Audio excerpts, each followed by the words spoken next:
Welcome everybody to this fantastic Across Borders performance with Feast and Hong Kong Stories. Yes. Ditto. Yes. Thank you, Jiva, for your contribution to that introduction. I'm feeling so happy because you know what? I've gone through the last 3 months, I've gone through depression with visa processing.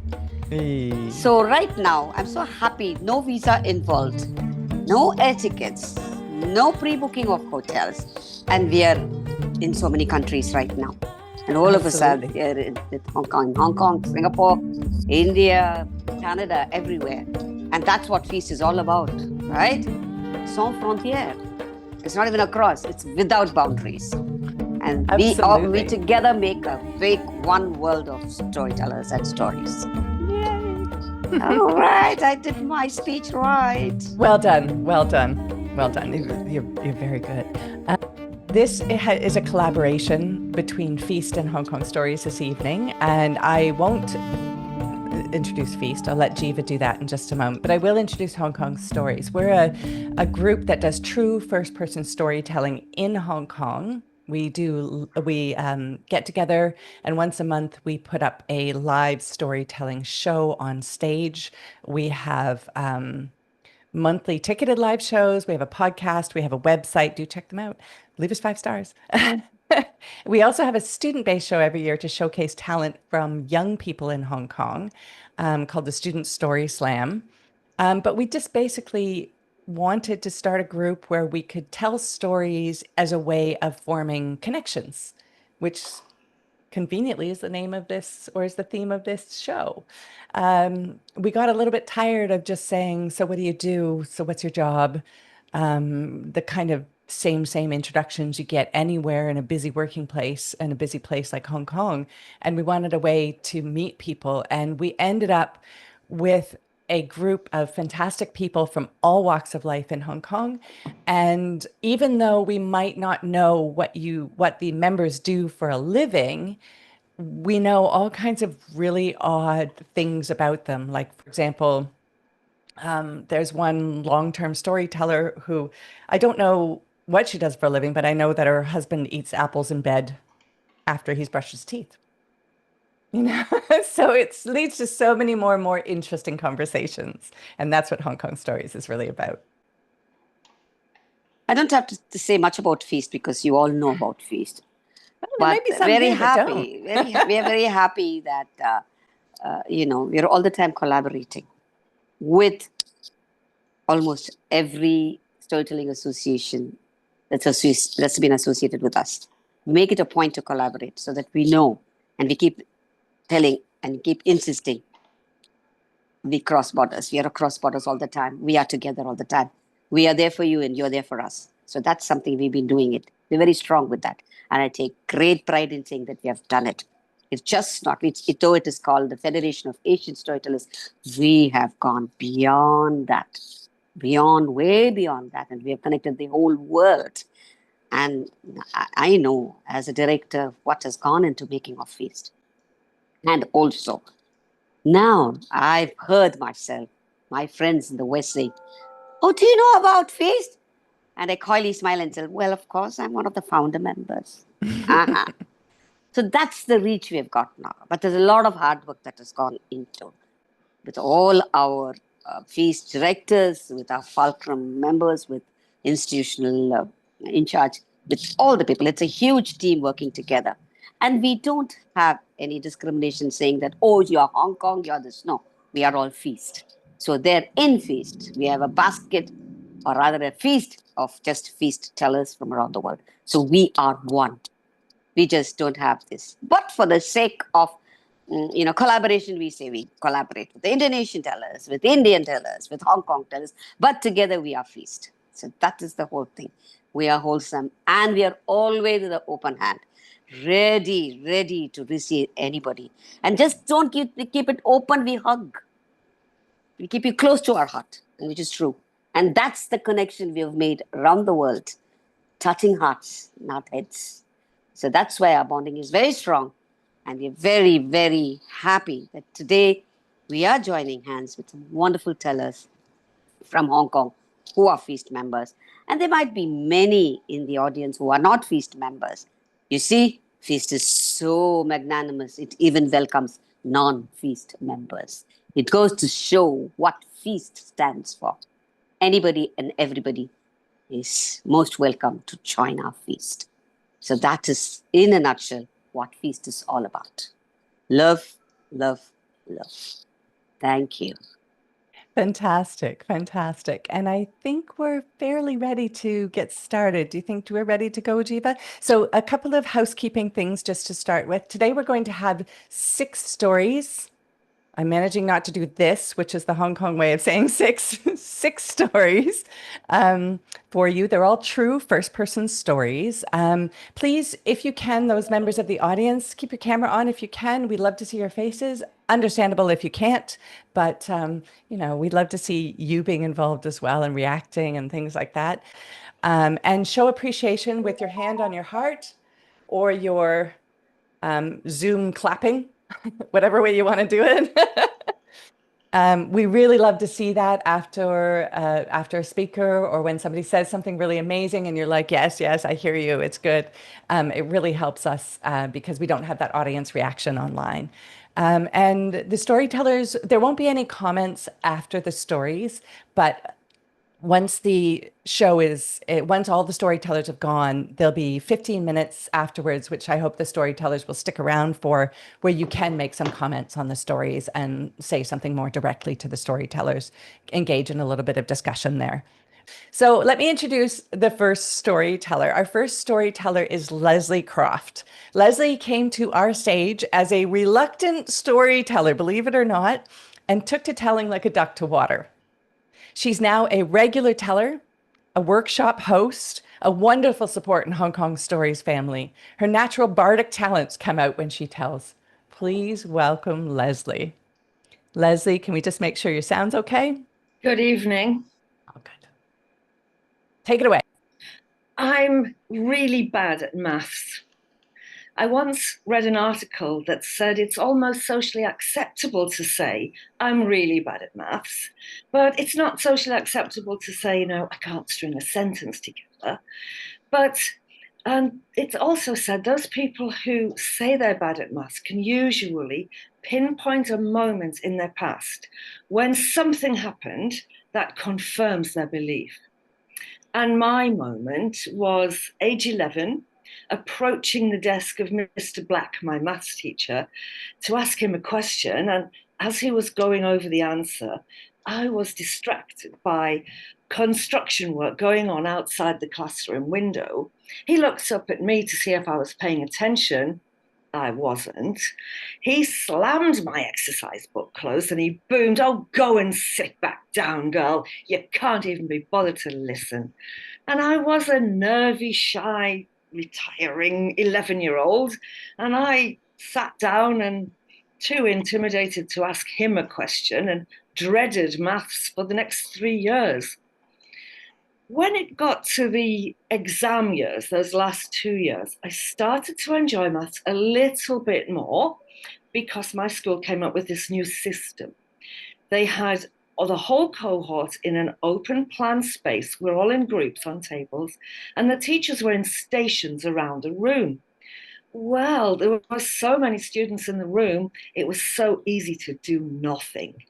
I copied off Julie, who copied off Susan. Susan had some grasp of maths. I didn't do anything. I didn't do my homework. I never handed anything in for marking, and no one ever noticed. But it was those 2 years when teachers start the mantra, the one. You must work hard in these 2 days, these 2 years. The exam results will stay with you for the rest of your life. Rest of my life. I was having a nice sociable time at school. I wasn't giving the rest of my life much thought. And so when I took my exams at age 16, those exam results were mediocre. There was a pass for English, pottery, and maths was a fail.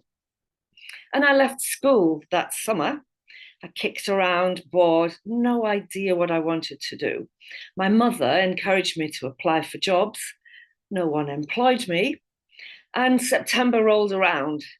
I enrolled on a secretarial course at the local tech. And I only did that because my friend Diane did. I had no interest in that. But 2 years on, I was employable. But the clerical jobs I got were boring, low paid jobs. And I started making connections with what my teachers were telling me.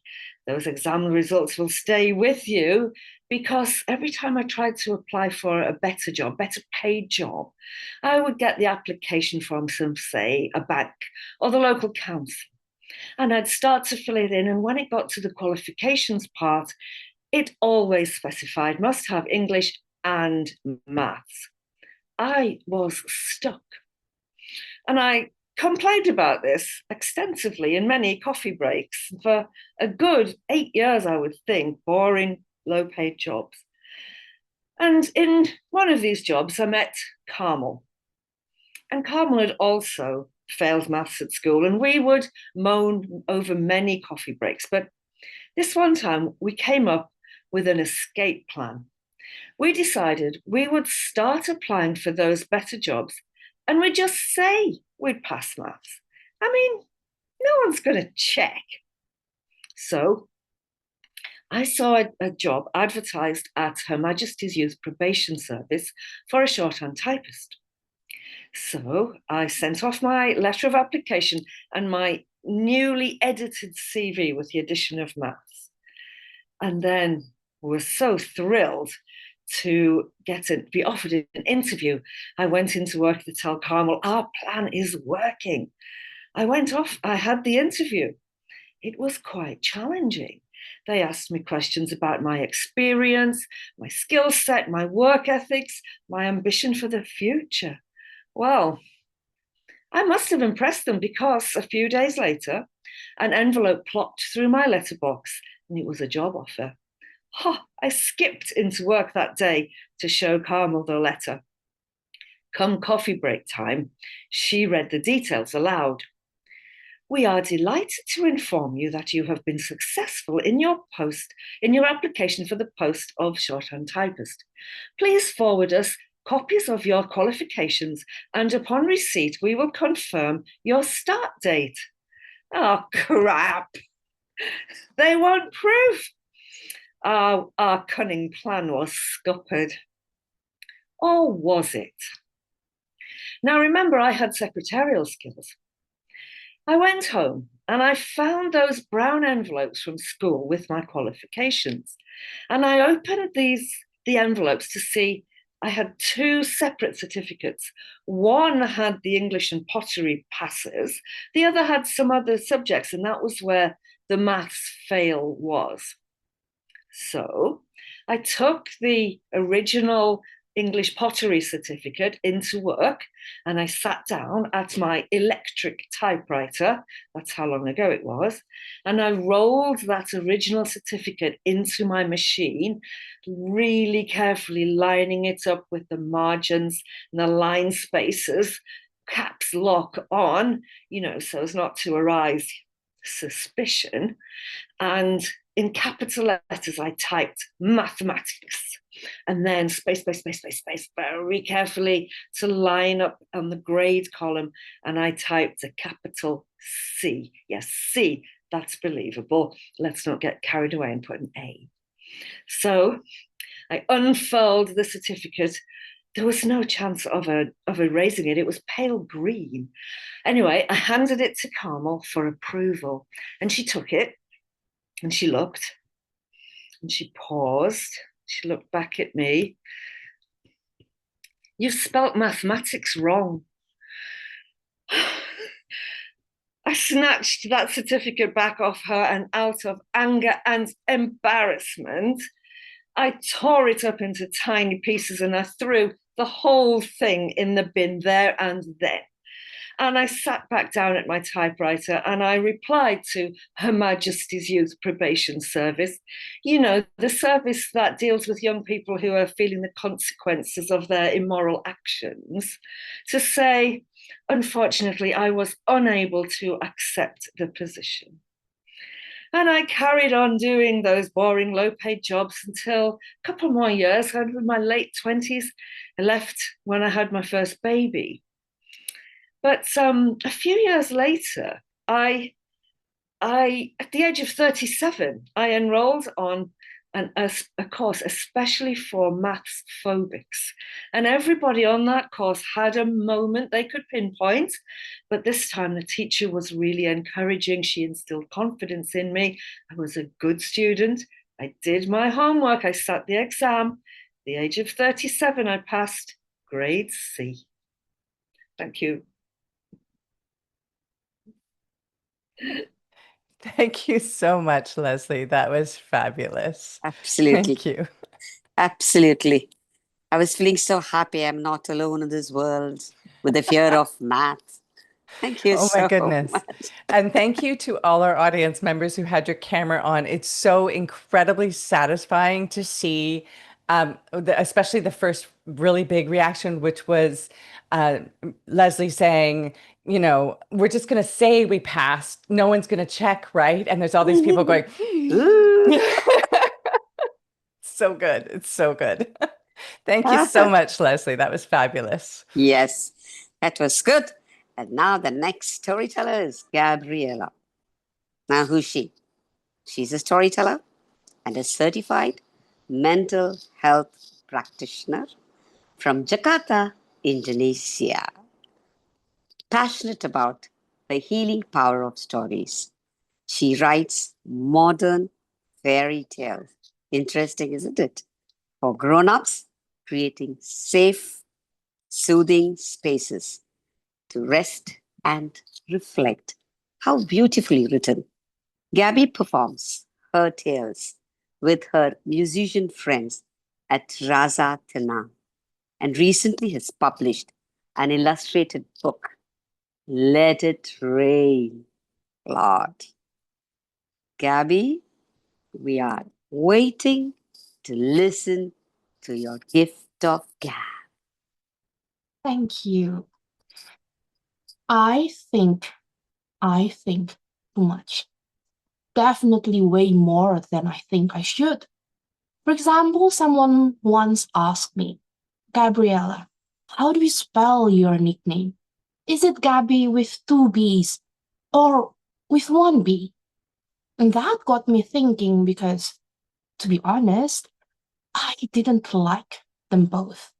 You see, and this is from the dictionary that Gabby with one B means a simpleton, while Gabby with two B's means a blabbermouth. Not much of a choice there. But I thought about it and I reckon being a quiet fool is better than to be an obnoxious talker. So I said, 1B, please. And that made sense to me. But you know what doesn't really make sense? I once had this series of peculiar dreams.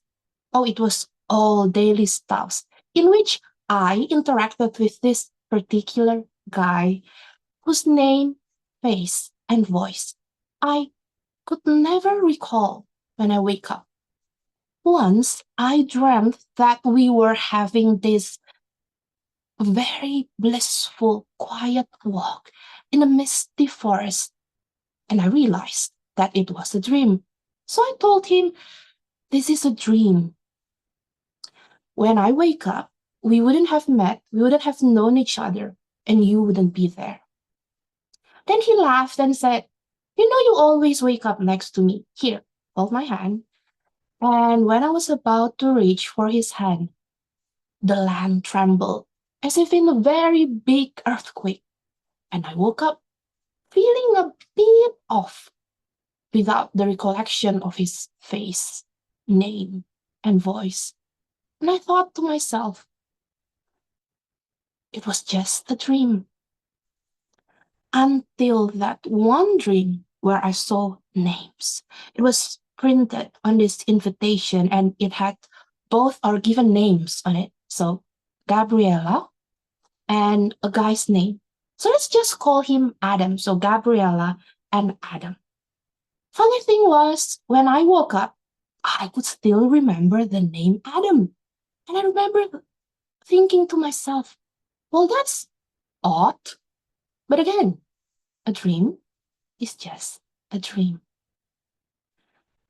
So imagine my surprise when I got to the office. I was still working at my family business then, and my admin staff told me that someone had come in earlier that day and saying that he wanted to do some business project with me, and he left a business card. So I took it, I read it, and behold, the name was exactly Adam. Okay, calm down, Gabby, calm down. Adam is not that rare of a name. For all I knew, Adam could be my dad's age, having grandchildren and losing all his hair and teeth. But you know what? Turned out he was my age, single, so very easy to talk to, and not intimidated by educated women, which in my book, that was like a plus point. So I met him when I was 29 years old. And some people in my culture still had the mindset of comparing women with Christmas trees. They believe that a woman's value would skyrocket and peak nearing 25. And after 25, it will just drop down and goes into the clearance sale. And of course, being 29, I've had my share of setups and dates, and I had grown accustomed by then to excuses and rejections. Some of them really made sense. Okay, I wasn't attractive enough, or our personalities didn't match, which I thought fair enough. But some, like, totally didn't make sense and was just outright confusing. I mean, how could you reject someone by saying, too kind, too thoughtful, too highly educated, too smart? Aren't these things supposed to be positive qualities?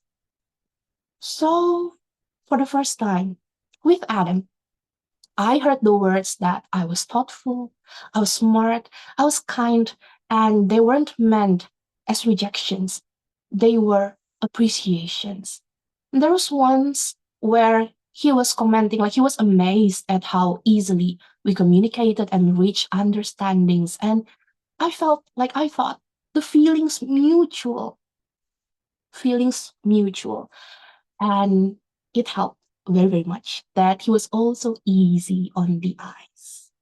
The first year, I told myself, okay, Gabby, be professional. You are both handling very important business projects for the family. Professional. But then we started talking about non-work stuffs outside of business hours to the point where he got stranded once on his trip overseas, trapped in the city with a typhoon coming in to the city he was at. And he was very shaken when he contacted me, and I stayed with him. And afterwards, I realized if you believe your life is in danger and you could die, literally die, any days or in just a few hours, then the person you contact in your presumably last hours of life must be very significant to you, right? So does that mean I was significant to him? I made up my mind to clarify where I stood with him, of course, once everything got back to normal. And I kept waiting for the right moment. I waited and I waited to just casually slide that question in on our conversations. But then my dad fell ill. I had to take over the family business for a while. Then COVID hit, was super chaotic. Family business was on the verge of bankruptcy. And, the project that we were working on, Adam and I, it helped keep the family afloat. So there was no way I could afford risking the family survival for romance. And I made up my mind. And then years went on, just like that. And then my brother was ready to completely take over the family business. That meant I could go back to become a full-time mental health practitioner. What about Adam? Oh, bless his heart, he stayed with me 4 hours, looking at what certifications I would need to go back into practice and weighing all my options that I had that time, all the way, encouraging me to go after my dreams. Then, even more years went by after that. He was surviving, I was surviving. And in the midst of our surviving life, I guess we kind of drifted apart and ended up in very different lives, very different industries, very different stages and places in life. And looking back from where I am now, sometimes I can't help but wonder, what was that all about? Did I really like Adam? Or was I just confused by all these dreams that I saw? Then I remember a conversation where he messaged me and he typed my name, Gabby, with 2 B's. So of course I had to tell him 1 B, please. And with the truest mischief, he replied to me with the most B's I've ever seen in my life. So it was like B. And so I had to show him this and explain all over again why I dislike my nicknames. Then he went silent for a moment. Then 2. Then I thought to myself, okay, Gabby, you brought this upon yourself. Now he would tease me even more. And knowing how he was, I would never, never, ever hear the end of it. He would just not let it rest. And to be honest, it was fair. I have to admit that it was quite silly to make a fuss about nicknames. But then he said, you know what, Gabby? An apple with a small a would mean this brown, red fruit that you can eat. But an apple with a capital A would mean, well, the brand, like an iPhone and stuff. So if you write your name, Gabby, with a capital G, then it stopped becoming all these words from the dictionary. And it would just become your name and it would just refer to simply who you are. And from then on, I noticed that he changed how he typed. Adam used to type in all small lowercase letters, but from then on, my nickname, Gabby, was always written in a capital G and 1 single B. Not that it matters anymore. No, it really doesn't. And just sadly, I never got the chance to tell him that since that day, I no longer mind the spelling at all. That logic he had made so much sense that he took away all the dislikes that I have had for years. It actually felt like something healed inside of me. So whether it's Gabby with 2 B's or a single B, I guess now I'm secure enough to just let it be.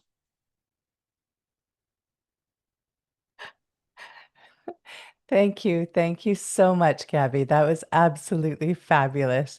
So, you might, if you're listening, be expecting a theme of letter grades, but we're going to maybe disappoint you in a minute. Gabby, one of my favorite pieces of that is I've never thought of comparing women with Christmas trees.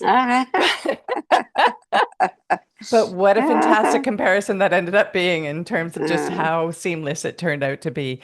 A beautiful story. Thank you for sharing that. That was fabulous. Wonderful. And when I asked you in the beginning of the program, when we were discussing, should I call you Gabriella? And you promptly said, Gabby. And now I know why it's Gabby. Thank you so much. It really touched my heart, your story. Amazing. And as a Yes. storyteller, I was trying to predict, could it be this? Could it be that? and finally it landed it to be a big B, a small b, or double B, or a single B. Thank you so much, Gabby. Love you. And yes, we're all very impressed by the background. Um, just saying, just saying. That's some seriously impressive stuff. So moving on, again, don't expect another letter grade because it was an accidental theme. Although I think that the next teller is also a grade A, just like all of the rest of them. Niharika Agarwal is a regular teller on our stage. She's an international host and storyteller with Hong Kong Stories. She runs workshops at home in Hong Kong and abroad and often tells stories from a perspective that I myself would never have thought about.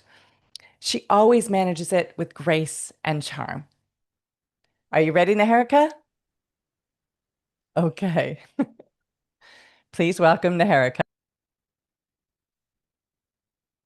I would like to introduce you all to Baba, my granddad. Baba loved mangoes. This one summer, he visited us when we were living in a small town in the Himalayas, the Great Mountains, and our town was littered with wild mango trees. Now, Baba got excited because they were free mangoes. But the mangoes were too high to reach. Sometimes I would climb on his shoulders. Sometimes we would throw stones on the branches, but no luck. Then one day, there was a big storm, and Baba got excited because the storm would have knocked off mangoes from the tree. He grabbed me in one hand, he grabbed an empty sack in the other hand, and we set out to collect mangoes. I remember running from tree to tree, filling our sack with mangoes of all different kinds of color. Like there was this green one, and Baba said to me, "Look, this green one, this is raw mango, and they are perfect for pickles. Grab them for your amma." Ah, and these orange ones, these ones we can just juice with our own hands. He was so happy. But the storm was getting stronger and our sack was getting heavier. So what did he do? He swung the sack on one shoulder and he hoisted me on the other shoulder. Now, you may not be able to tell, but I was a chubby 5-year-old. And my Baba was a lean man. But he had plenty of experience carrying things on his shoulders. He used to sell towels at a bazaar in Delhi. He would set out from home with a stock of towels strapped to his back. Then he'd go to a pavement, set them up in the bazaar. And then at the end of the day, he would carry back his unsold stock. So I trusted Baba. Me and the mangoes had a safe ride home. This was the first memory that popped in my head 20 years later when I heard the news of him passing away. Baba was over 90 years old by then and had largely been bedridden, so the news didn't come as a shock. Yet when we got that call in the morning, I felt strangely hollow. And I couldn't help but wonder why I was so affected, because I had not seen Baba in several months, maybe even a couple of years. My family had moved to Hong Kong and we had phone calls, but we didn't visit India very often. And yet it felt like a constant presence was missing from my life. That morning when we got the call, mom and dad rushed to Delhi to be with Amma, my grandmother, take care of the rituals, and my sister and I were to stay back in Hong Kong and carry on with our day. So we did. She got ready for school, I got ready for work, and I got on the metro feeling this inexplicable sense of loss. My relationship with Baba had changed a lot over the years. It wasn't like the first memory I shared with you. When I was 8, my family moved to Delhi, and we started living in the same house as Baba, Amma, and my uncle's family. It was a full house, and it was a house full of conflict. 10 of us in a small space. We all had different lifestyle. We all had loud voices, and Baba's voice was often the loudest. He needed his morning and evening tea served at exactly the right time with the right amount of butter on his toast. He didn't like packaged food, synthetic clothing, private school, short hair on girls. And God, he expressed his views loudly and proudly. But I think more annoyingly, he sang loudly too. He sang every day while showering at 5 a.m. in the morning. He sang when he prayed, he sang on his way to work, he sang on his way home, swinging a sack of unsold towel on his backs. Baba was 70, but had radiant skin, perfect vision, and a straight spine. So he was doing something right, but goodness, was it annoying. And it wasn't just annoying. I mean, to me, at that point in time, it was embarrassing. In primary school, we once had Grandparents' Day. Now, despite their disapproval for private schools, Amma and Baba came. They joined it. But Baba came to my school wearing his usual villager style clothes like dhoti and kurta, just this white cloth wrapped around his legs and a long white shirt. I mean, that's all he ever wore. The exact same white ensemble day in, day out, like a uniform. But my friends' grandparents wore suits and boots and ties, and they spoke fluent English. So Baba just didn't fit in. But I needed to fit in. So I bolted from my classroom before he arrived and I hid in the staircase. I didn't want to parade Baba in front of my hoity toity English medium private school classmates. And I don't even know if Baba himself ever went to school, but I know that he was a math wizard.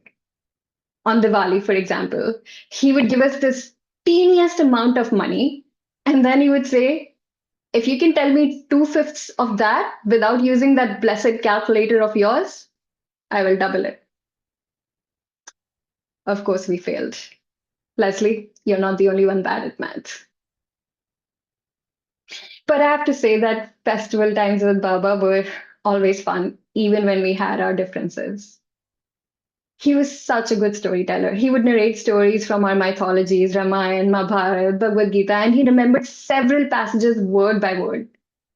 And then these storytelling sessions would be followed by prayers, and Baba would sing with his usual vigor when all the rest of us, joined in for the chorus. And then sometimes we would also tap on his bald head to the rhythm of the song, so that was really fun. And even though I never admitted at that time, I quite admired his quick wit. Particularly, he had this ability to quote dohas or couplets for any situation.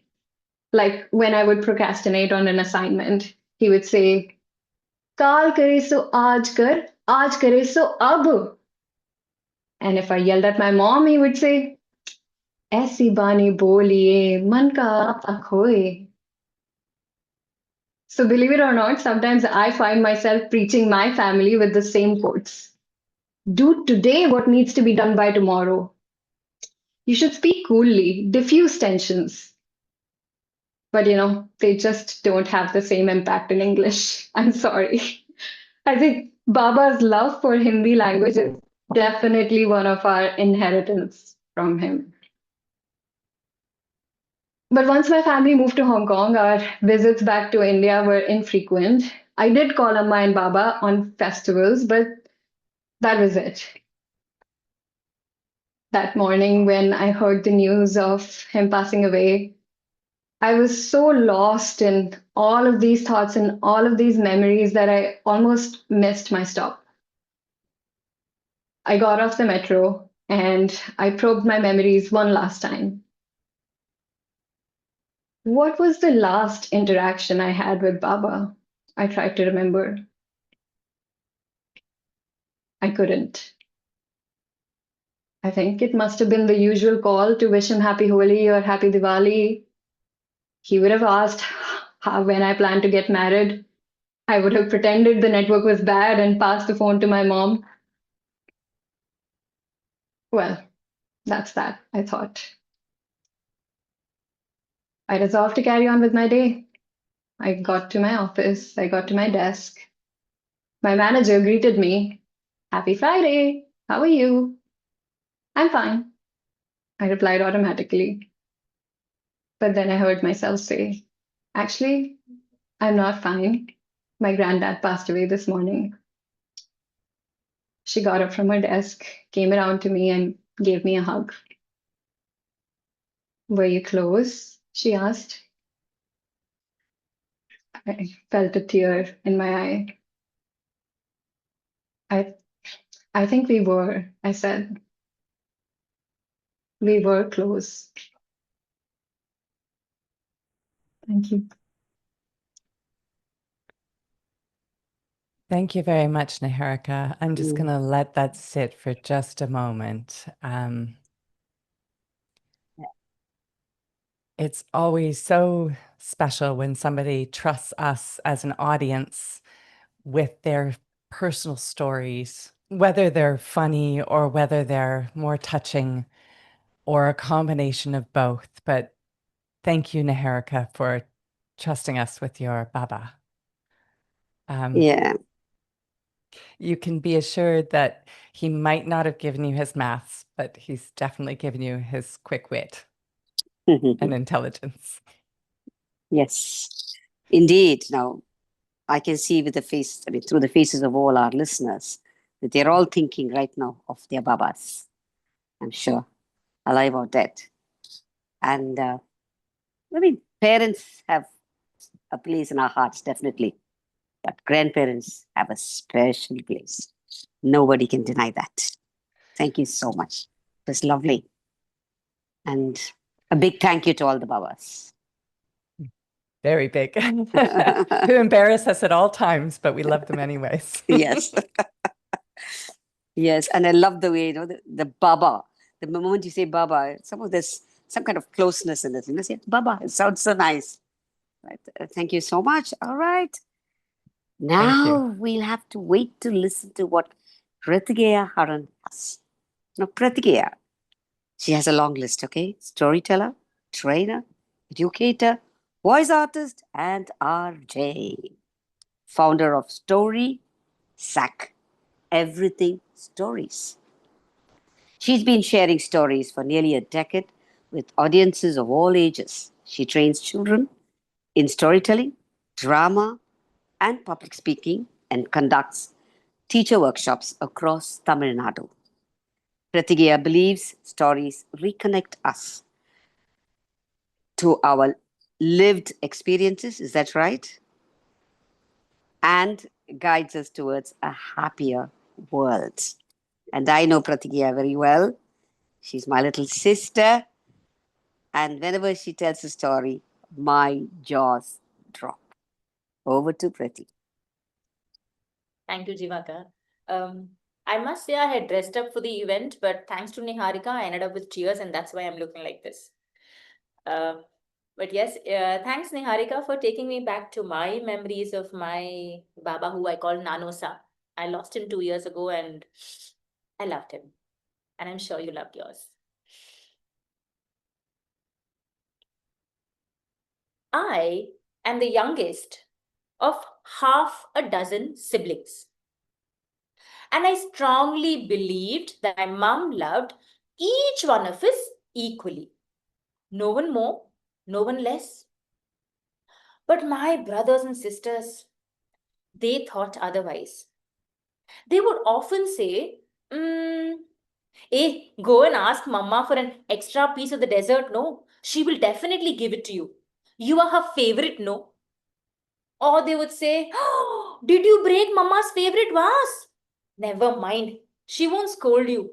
You are her favorite, no? You are her favorite, no? You are her favorite, no? Oh. It used to gnaw on to me. Now, well, it is true that the only time Mama had attended any of her kids' annual day was when I was called upon stage to give away a prize, but I'm sure that doesn't count, huh? This was when I was 8 or 10 years old. Let's move the story a little further. I'm around 16 years old. 3 of my sisters are married and have moved out to make their own homes. My brother has moved to a different country to study. So only 2 of us back home with our parents. The house is a lot more quieter, and I like it that way. Only 2 of us to share the kids' room, not 6, and I liked it that way.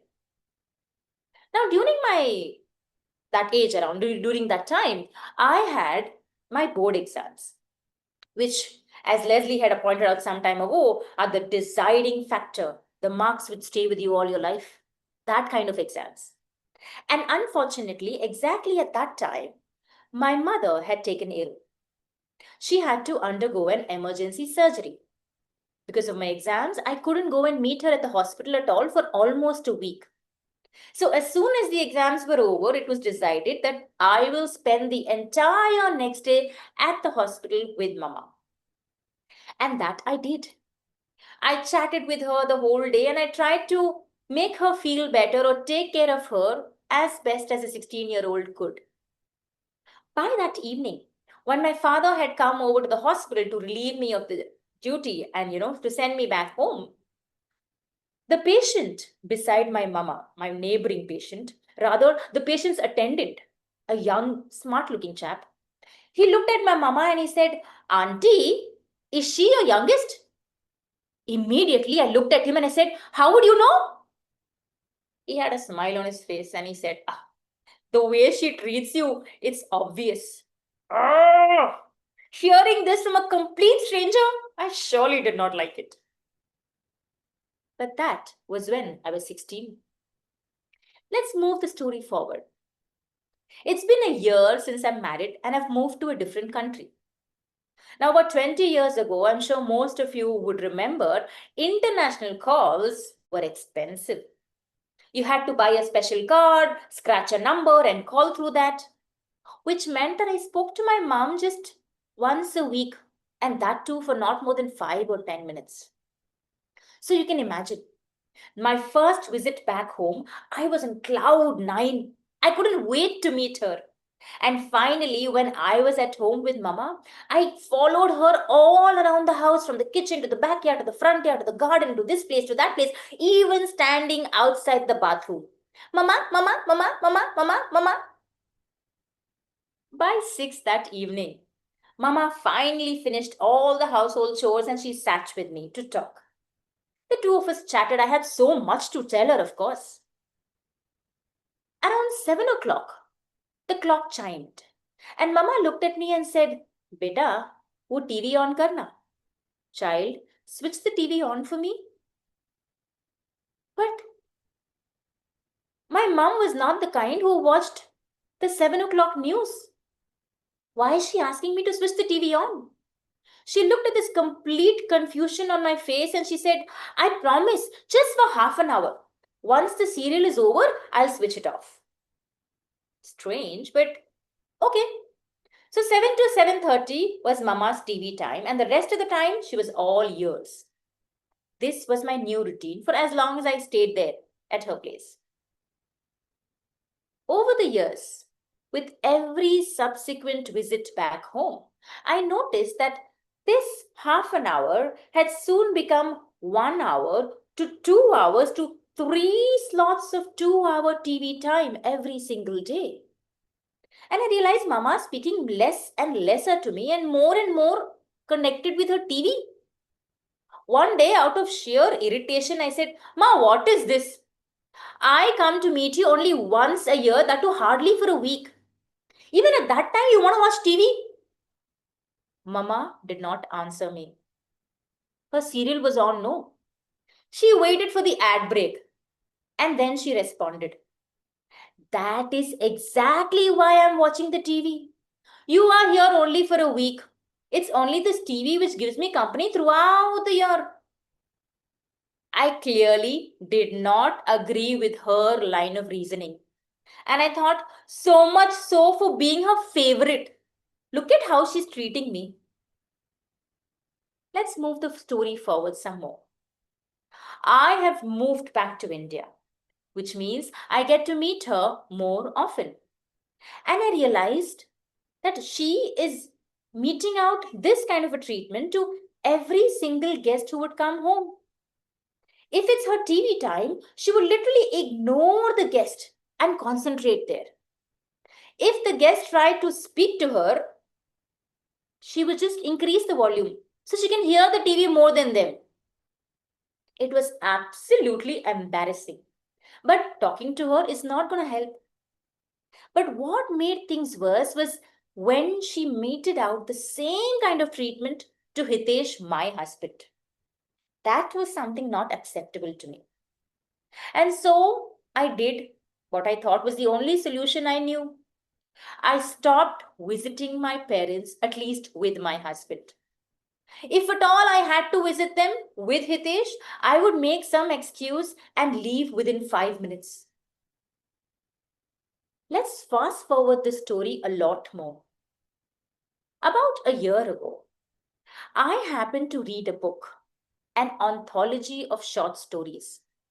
Lots of different stories in there. Some were interesting, some were intriguing, some went completely above my head. I just couldn't understand what it was.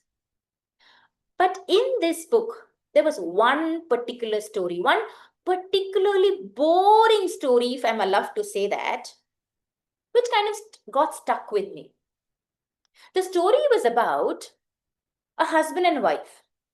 A husband had to move to a different country for work, for better work prospects. And when he left his wife back home, he decided to buy her a TV just to keep her company.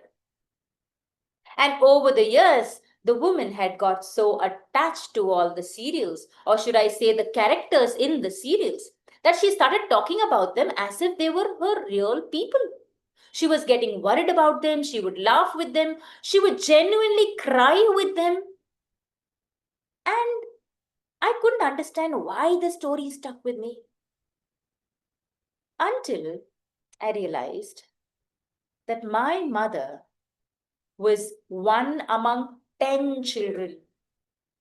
She went on to have 6 kids of her own.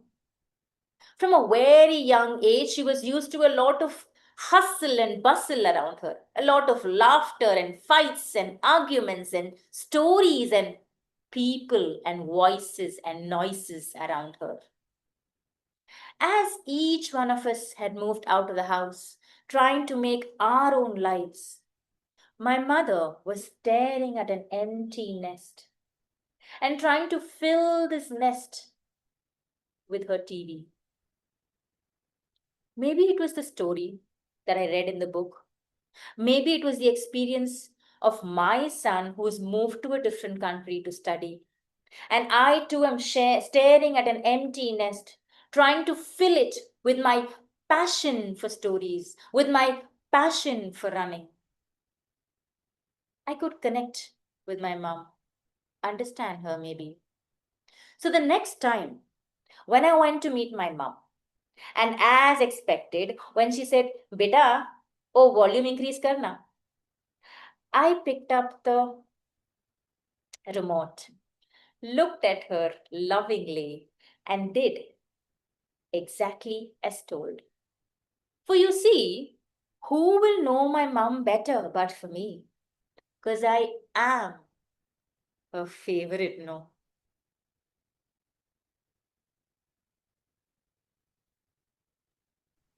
Thank you so much. I have to say, everybody in the family has an opinion of which child is the favorite, and how your parents react to that. As a middle child, I'm used to being ignored, so you definitely are the favorite.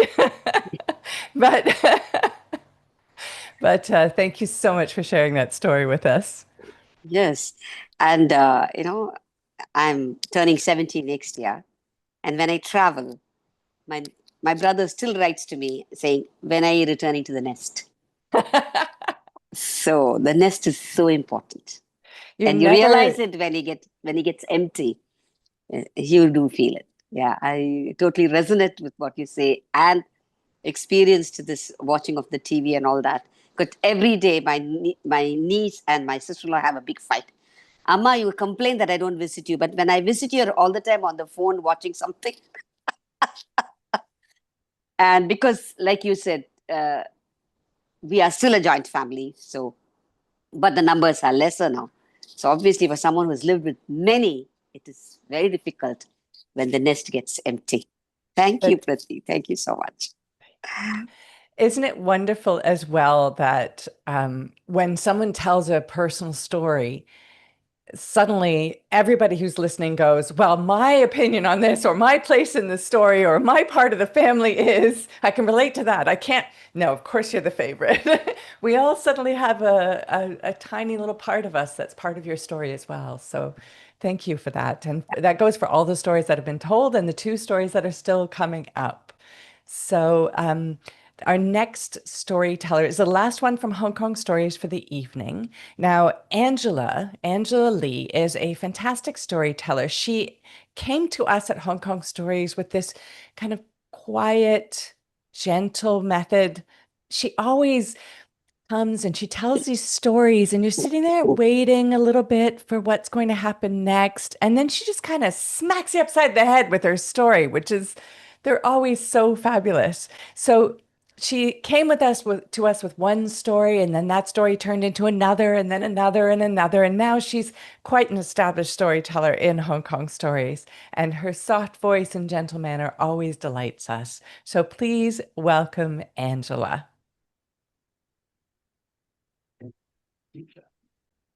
When I was 14, I often sat alone during breaks, observing my classmates, studying, joking, and putting on lipstick. Nobody noticed me.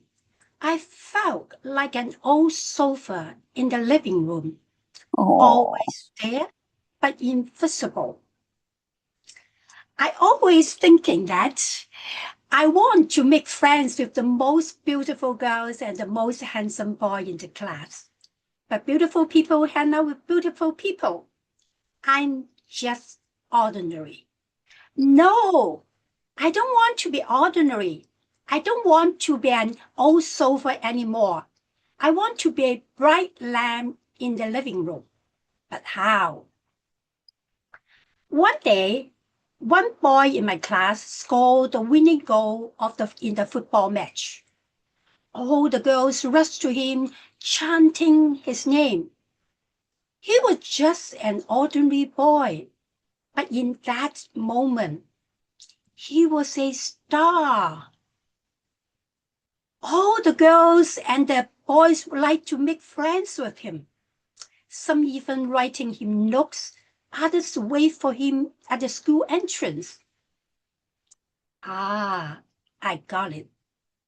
To grab everyone's attention, I had to win something, but not football. Thinking, right, if I win the annual musical singing contest, all the cool boys and the girls will be my friends. We'll go to school together and hang out after class. So I entered the singing contest for the first time. I had to walk to the stage and stand in front of a panel of judges. Nervously, my voice sounded different through the microphone. Only 2 lines before the first chorus, I heard the judges ring the bell, ding, which meant I was out. I dare not look at the judges, like I failed. But I said to myself, I can do it. And I told myself, first means first attempt in learning. After the contest, I practiced every morning. Joe, a deer, a female deer, Ray, a drop of golden sun. I practiced holding the microphone and to familiarize my strange voice, recording my voice to check the rhythm and tempo. Throughout the year, I think I improved a lot. And I told myself, it is only a matter of time. I will definitely win this year. On the day of my second singing contest, I walked up to the stage full of confidence, and I even smiled to the judges. Once again, after 2 lines before the first chorus, I heard this thing. I felt like a firm no to me. No, you can't sing. But I told myself, no means next opportunity. I could join the contest with a different approach. Okay, I'm not a good singer, but I could join a band as a keyboard player. I'm good at harmony, chords, and could create musical sounds. But the problem, who would like to take me in their band? Unless I form my own band. I know some of the cool boys and girls, maybe they will join my band. So I'm going to organize a small band. One day I saw my classmate Ace, who kept sneezing during breaks. So I handed her a tissue paper and asked her, "Are you all right?" She looked at me with a smile. And then later, I found out Ace was a beautiful singer. So I told her my contest plan, and I sincerely invite her to join my band. And to my surprise, she said, "Oh, I know 2 boys. They are good at guitar and drum." So things hit it off. My band was called ABCD. Yes, I love acronyms. A was Ace, who sang beautifully and looked beautiful. B was Bob, a guitarist, handsome and popular. C was Carl, a drummer, who had an ordinary look like me. And finally, D was Ding, me, my nickname after being dinged out for 2 years. Carl and I got along well, naturally. But I was most interested in Bob, handsome and popular. But the trouble was, Bob paid no attention to me. He only spoke to Ace. However, Ace and I became good friends, went to school together, and hang out after class. One day, Ace said to me, "Jane, don't try to impress others. Just express." Band practice became one of my favorite parts in high school. Everything went well, but a couple of months before the contest, everything changed. Ace became sick. She could not join the class or the rehearsal. I was so sad, and I was so don't know what to do about it. But I can't do anything. On the day of the contest, Ace could not join. So we reluctantly withdrew. Soon after, our band ABCD quietly dissolved.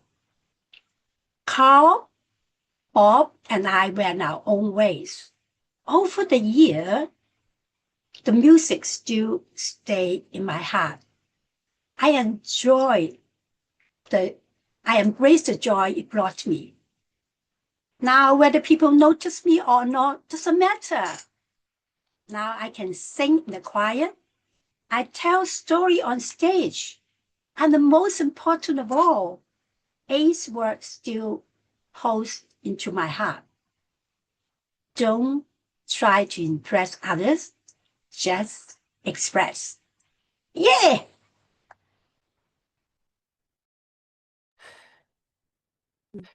Thank you so much, Angela. I told you her stories, they seem gentle, but they pack an incredible punch. If you ever need to bounce back from rejection, Angela's the person you need to speak to, because I've never heard her say something that isn't positive. Right, nice. Fantastic. Yeah. Again, I'll That's- have to go back to my life. I was also rejected because I have very ordinary look, you know. And in those days, in grade 1 and 2, you need to have fair skin with a fringe cut and, like bubbly, bubbly. And I was like dark skin with cold eyes, and, long plaid braids with, all braided with a little ribbon and all that. So people thought I looked very not nice.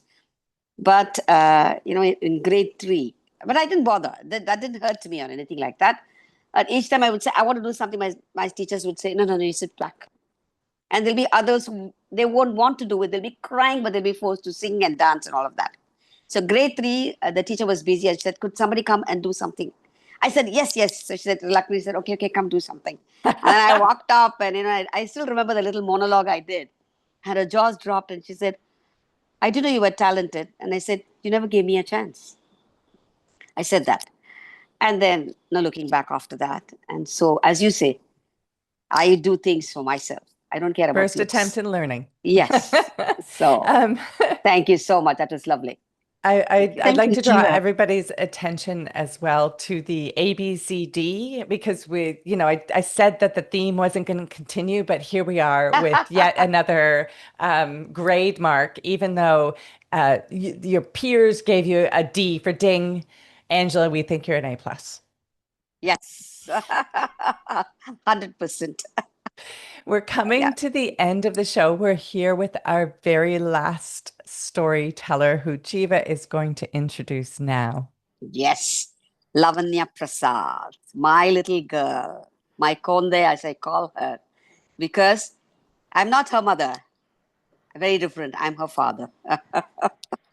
Yeah, she believes stories connect people better than wires ever could. Since 2011, she has shared stories through her organization, Tales Scope, working with children, adults, seniors. A trained Bharatanatyam dancer and classical singer, Lavanya blends music, movement, mythology, and folklore in her storytelling.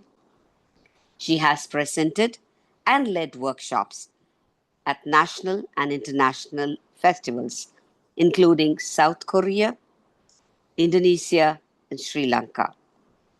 And here is something that everybody needs to know is that her work with the seniors was appreciated by none other than our Prime Minister, Mr. Narendra Modi. Over to you, Lavanya, for your story. Thank you, Jiva. I had always believed that love came with background music, the kind that swelled as the hero, charming and unreasonably optimistic, chased the girl of his dreams in the pouring rain. Like all the other teenagers of my times, I too was spellbound by the silver screen romance of the 90s. I used to watch their beautiful grand gestures wide eyed, and I was so convinced that some point of time in my life I too would find a love worthy dancing in the streets for. You know what? I was basically a walking chemistry lab with at least 3 crushes at a time. Thanks, hormones. My teenage life was very, very colorful. A few years later, when I was in my early 20s, I remember that lazy Sunday afternoon still. We as a family were sitting and my mom was preparing that onion fritters. She was frying that onion fritters and we were eating jamun fruits when suddenly the topic of my marriage popped up and I panicked. Let me tell you why. At least 60% of marriages in India, at least until my generation, were arranged by families. Even my mom and my dad's wedding was an arranged marriage. And they were 9 years apart. And this was considered to be a very, very important factor, the age gap. You know why? Because in a male chauvinistic society, this age gap actually paved way for more respect to the man. And sometimes he was even treated equivalent to God. No, I'm not joking. Don't be surprised if I tell you my mom had never got a chance to speak to my dad before their wedding. It was considered unnecessary. And I had never seen them hold hands or hug each other, let alone, singing songs and stealing kisses. I always used to wonder, did they love each other? Was there love in their wedding?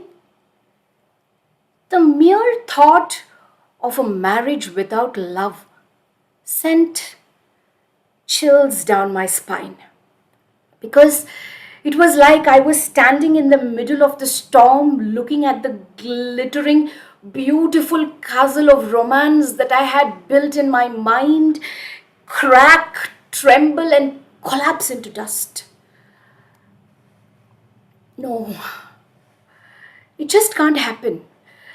And I could never think, I never had imagined my life to be like my mom and dad. No, they were not the couple that I would like to be like because they were not the kind who would dance under the stars or whisper sweet nothings to each other, just like in the movies. Their life was very simple, very different, I would say. No candlelit glances, no warming chemistry, just routine, silent, distant. No, no! The voice just tore from my throat like a firework exploding in a quiet room. I shot up to my feet, my voice trembling in fury as my family looked at me frozen. I don't want the age group between the groom and me to be more than 2 years, period. In my head, it was simple.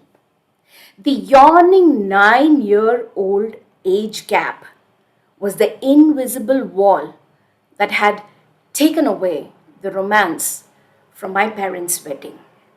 And I refused to let that be my story. I stood there, chest puffed up, very proud of my Oscar worthy performance. I was so convinced that I had delivered a speech so dramatic that Shakespeare would rise up and clap from his grave. Surely, I had shaken the very foundation of arranged marriage traditions. But then, plot twist. My mom,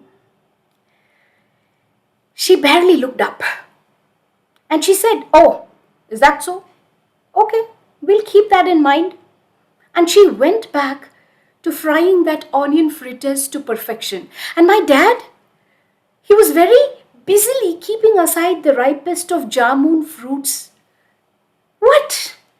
Guys, did anybody hear what I just said? I was pouring my soul out, and there should have been a stunned silence or maybe a slow motion tear, something, someone.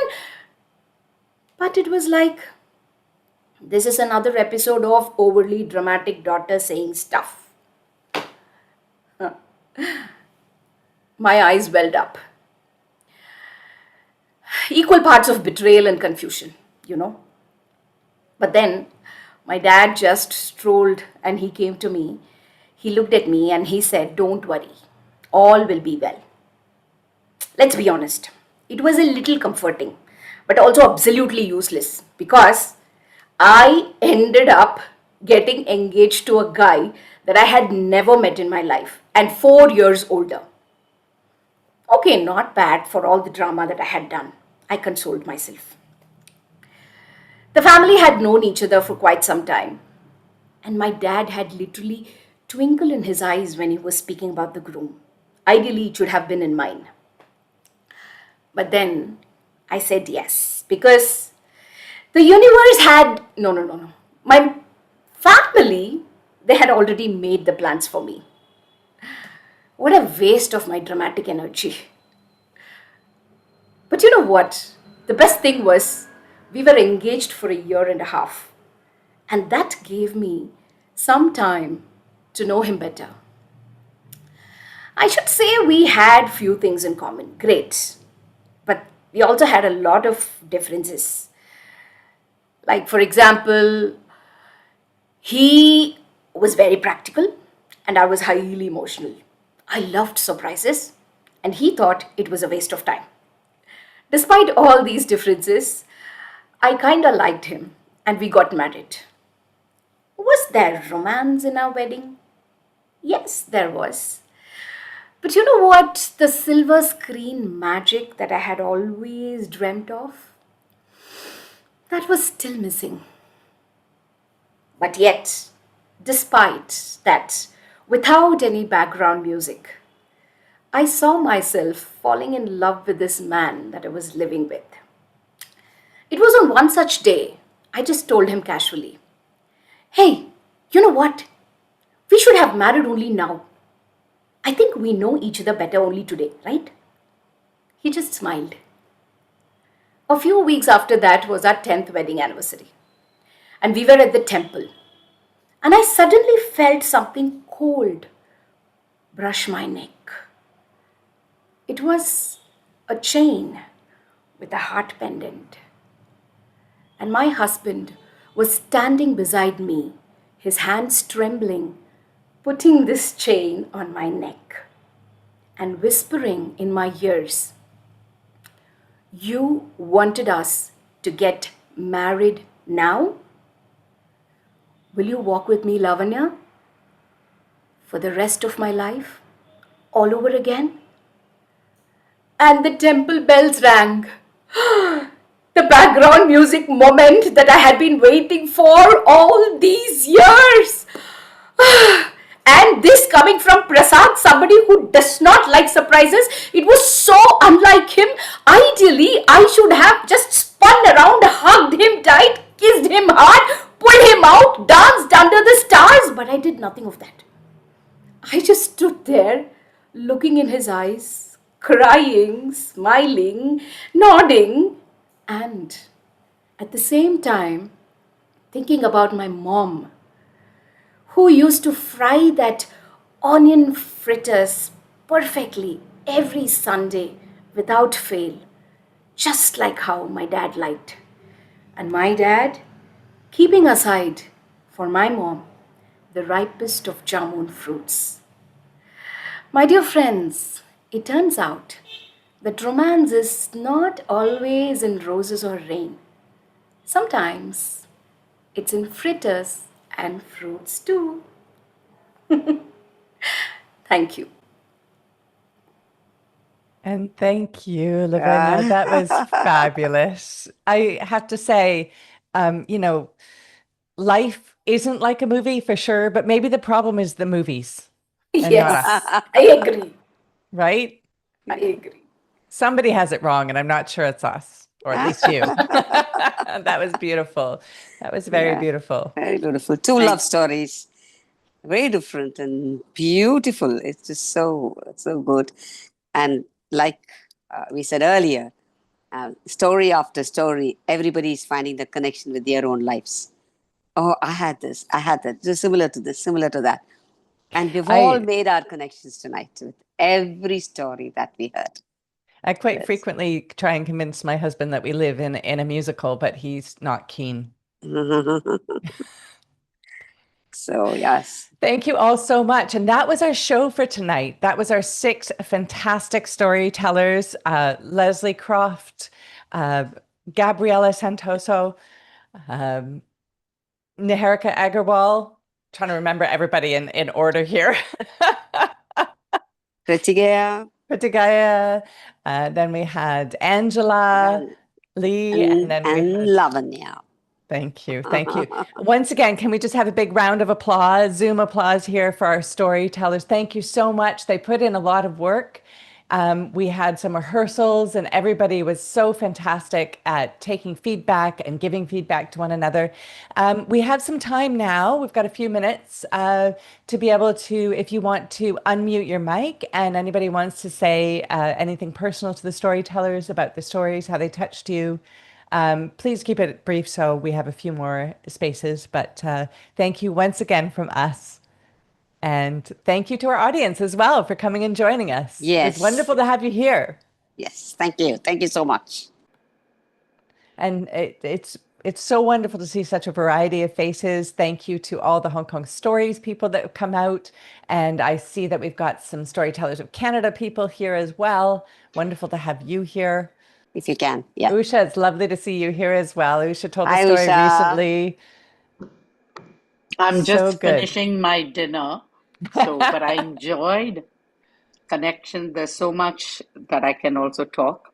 My parents had a love marriage in the early 50s, but mine was a very much arranged marriage. So, well, that is life. And I love the one about the grandfather. For me, it was my grandmother. I lost my grandfather at a very young age. I think I was a baby. So lovely stories and all. It was beautiful. Thank you for putting this together, Feast and Hong Kong Stories. Thank you. Thank you. Thank you. No, but it's rare for us to have personal stories, so this is very good to have that. And I'm very pleased, that we managed to get, after that disastrous start with a C, that we then, I think I would have to go with at least A, probably A++. So definitely well done. So Feast doesn't issue certificates, but if you did, Leslie, you wouldn't have to go and compromise yourself again and do any more typing. So good show. It was, as you say, Usha, I like the diversity of what we've got. It was very unexpected. Thank you very much, everybody. And thank you to Feast for soothing the Hong Kong Stories insistence on personal stories. We really appreciate you bending your usual rhythm to ours. It's much appreciated. No, I mean, I think this is, again, one of the reasons why we're very keen to have our institutional members is just because it expands what Feast is and who is participating in Feast, and we can all, as Jiva said so beautifully at the start, we can learn from each other, we share with each other. So it's great, and I think you can see that the number of people who've been with us in this session. I think that's partly because perhaps we've underestimated the interest in personal stories, but also just to find out a little bit about Hong Kong storytellers as well. Right. Yes. I also believe that it's opened several minds to get into personal storytelling. Well, we're always available. Yeah, no. The thing is, like you said earlier, you said that thanks for changing your usual and giving us a chance to do personal stories. It was also the responsibility of Feast to expose all storytellers to different genre of storytelling. Yeah. We don't want to restrict it. That's why we had we had for children and the story swap. So we also cater to children, seniors. So it's all there. We want to expose so that sometimes you need something to kind of prod you or, kind of say that, hey, try this. Maybe you have it in you. Maybe that's your strength. Sometimes you need somebody to tell this to you. Yeah. You may have it in you, but they must say, come on, you can. And then you want to try. And we say, maybe I could, So I think Feast is just doing what it needs to do. I noticed that Veena's unmuted her microphone. Did you have something to say? There's always lots to say, and the romance. There's two Veenas. Oh, yeah, sorry. Hassan, go ahead. Hi, Veena. It's good to say hi to another Veena. But lots of memories, lots of stories. This is a wonderful program that I attended, and love to all of you. And the other Veena? Thank you. It was absolutely unique, each and every story. Thank you for gifting us such wonderful personal stories. And each and every story we could connect. You all captivated us from the beginning till the end. Hmm. And the way you told me about mathematics, oh my God, that made me feel connected because I was also so scared of maths. Each and every story, and about when you say no, and about that positive vibe which it gave. And it was wonderful meeting Niharika this time in Bangalore. Hi, Niharika. Loved it. I could connect to your Nana story as well. We are also connected with our grandparents.